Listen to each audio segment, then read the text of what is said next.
Ahead of today's judgment by Federal High Court in Abuja over his defection from the People's Democratic Party, PDP, to the All Progressives Congress, APC, Cross River State Governor Professor Ben Ayade has expressed his belief in the Nigerian judiciary. Ayade, in a statement issued in Calabar and signed by his special advisor on media, Mr. Christian Itta, said his faith in the judicial system is to do what is right, fair and just, is unwavering and beyond doubt. In quotes, I believe in the judiciary. I believe today's judgment will be fair. I believe that justice will not only be done, but will seem to have been done. Whatever the outcome, I will accept, but not without prejudicing my right of appeal, should it become imperative, end of quote. Ayade is quoted in the statement. Now for an update on sports stories across the globe, Aaron Akerejala joins us. Good morning. Yes, a very good morning to you. We'll keep an eye on that development story. Good morning to you, Doctor. Good morning. Good morning to you, Rufai. And Rufai, I can see you all decked up in blue. Yes. All shades of blue, by the way. Yes, I know. Throw your shade. So, okay, someone actually said this. Someone said that Big Ben actually fell on the London Bridge. I know, if you understand what I mean. And let's actually start it from that particular... In fact, somebody called me customer Dadani this morning. Okay. Chelsea yesterday are going through a patchy time. People have been asking, when will the water around them, when will the storm finally probably get into the boat? And it looks like as Chelsea lost yesterday again to Real Madrid, Karim Benzema getting a hat-trick. Right now, he has 4 hat-tricks in the UEFA Champions League. Lionel Messi has got 8, Ronaldo's got 8, Lewandowski has got 5. When you look at that, right now, Karim Benzema has 82 goals, just behind Lewandowski, Messi, and Cristiano Ronaldo. The man is on fire, and he's been sending teams packing from the UEFA Champions League. Paris Saint-Germain would have to wait till next week to decide whether Chelsea will be sent packing from the Champions League.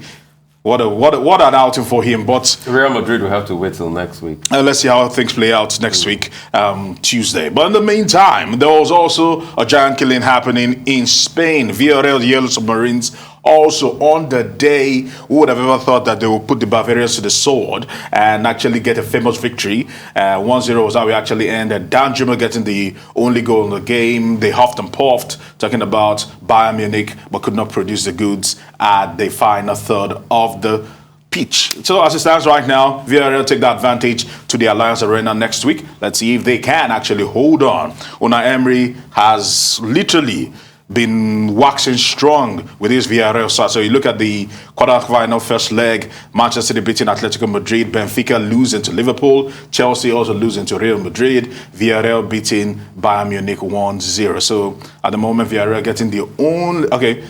and Manchester City getting the only home victories. Now, away from that, now let's actually talk about Everton and the sinking ship that is the toughest. At the moment, the slump continues. Yesterday, they thought they had gotten back into the game, but stubborn Burnley actually came back, and Everton continued to slump and actually bleed points. At the moment, they are in the relegation dogfight. Frank Lampard has accepted that relegation dogfight is on, and his players will soldier on. Let's see how that one goes. Meanwhile, good news for Manchester United, as there are talks that Ajax boss Erik ten Hag is close to accepting a deal and close to joining the Red Devils team. And let's see what happens if he can take the Old Trafford team away from the doldrums. Right now, Manchester United are lost a seed. They might not even play UEFA Champions League football next season. That is how imperative it is. But unfortunate for some other players, and this is actually a bitter pill to swallow, Nigeria's Kelechi Muakkali has come out to say that because he decided to go against the wishes of his club to attend the Nations Cup in Cameroon and also refused to accept a transfer away from SD Huska, he's been sent packing from the club, literally. And that's really, really sad to see that actually play out. Let's see if he will be able to explore his options or probably take Huska to the Court of Arbitration for Sports. But in the meantime, one man is throwing a very unpopular opinion, and that is Boris Johnson. He has said that he doesn't believe that transgender women should participate in female sports. And he says he has actually agreed that he knows this is a controversial decision, and he might get flagged for it, but he will still say his mind nevertheless. And it's still, a lot of people, it divides opinion whether transgender women should participate in female sport despite probably maybe reducing their testosterone levels. Let's see how he actually goes, but he has actually just thrown his own into the ring. And let's start it off. Of course, today, the 86 Masters actually kicks off, but yesterday, it was almost like bring your children to work day at the Masters. During the training session, most of the participants at the 86 Augusta Masters actually brought their children to just be part of the fun fair, and it was quite a very, very warm day for them, the final practice day before. But let's talk about this man who has said that he will be teeing off, and certainly he will be making his presence known. He's not going to Augusta to just play. He's going there to compete at the highest levels. Now, there are big questions about the fact that will he be able to withstand the rigors and the bumpy nature of Augusta? It's left to be seen. Even though he's won 5 Masters, we know he has won 5 at Augusta. We know that he's etched his name in history. Can he take that next step is left to be seen. At the moment, all that is left after a lot of permutations and a lot of speculation is the fact that Tiger Woods will be playing at the Masters that tees up later on today at Augusta. So let's see how that one goes. And finally, this one actually strikes home because a man that actually pioneered a lot of paved way for a lot of referees to come along. Talking about one of the first FIFA referees here in Nigeria, Okobole, has actually passed away. The reason why this one strikes home is that he is the in-law to one of our top engineers here at Arise News, Engineer Taiwo. So our condolences goes out to the family, and the footballing community have been in mourning. So sad. May his soul rest. Yeah, okay. May his soul rest. I mean, No, go ahead. I mean, in a time where we have very short supply of quality referees out of Nigeria, and you hardly see Nigerians take a top spot in terms of international tournaments, and Nigerian referees doing quite well. This is quite very sad. But I want to talk about the Champions League yesterday. A lot of surprises. I think what is happening to Chelsea is they're beginning to feel the heat. There's no how this pressure doesn't segue into the dressing room. True. And it was a matter of time. They were going to crack, and they've cracked. They're beginning to. I mean, it's just like the boat cracking up and water entering it, and it's beginning to consume them. Let's see how they're going to react to it in the coming days. I don't think they play Southampton before Real Madrid think there's again. a problem with the mindset. And for me, what topped it up was the performance of Mendy. Mendy hardly makes mistakes. And that very unforgivable mistake he made, in the very in the early minutes of the second half just showed everything. But don't take it away from Karim Benzema. He's in top form. He's on found fire. the spark again. He's on fire. You know what the French say about wine aging. It gets better with time, and it's just, for me, something about Karim Benzema is the elan at which he plays now. It's just unbelievable. He's found the spark again. He's a war horse. He's been in Real Madrid for how many seasons now? Close to 10 seasons. More than. He joined in 2009. He joined in 2009, and it's just prolific. The cutting, good header.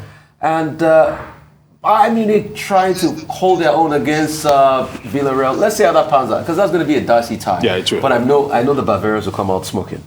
Okay, you mentioned Erik ten Hag, the Ajax coach. Manchester United, I said, they're not going to run a commentary on it, that they're not going to confirm anything. And that they're because they know it's close. And they're saying that they're considering quite a number of candidates, including Mauricio Pochettino. But analysts say, Mauricio Pochettino is too expensive for Manchester United. So are they going for Erik ten Hag because it's cheaper?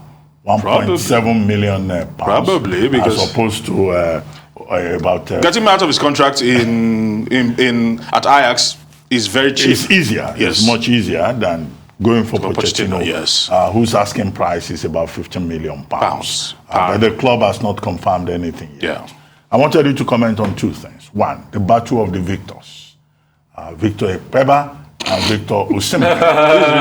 Victor Ekpeba has been saying that Osimhen is still a young player and could he focus on the ball, and that Nigeria lost that second leg playoff with Ghana because he was busy experimenting with bicycle kicks, and that he should focus more on taking those crosses, controlling the ball, and moving on. And Victor Osimhen says, nobody is going to teach him what method he adopts when the ball gets to Victor can teach him. Okay, well, Victor can teach him. I have a second question. Okay, I have a second question. Yes.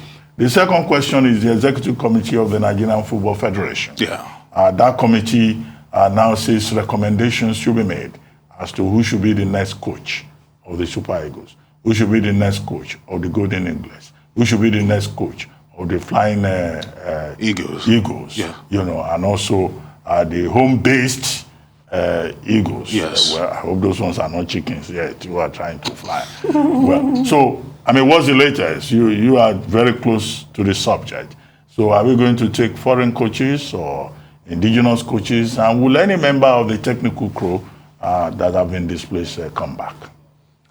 Now that's okay. First of all, on the second subject, quickly, let me just touch on it.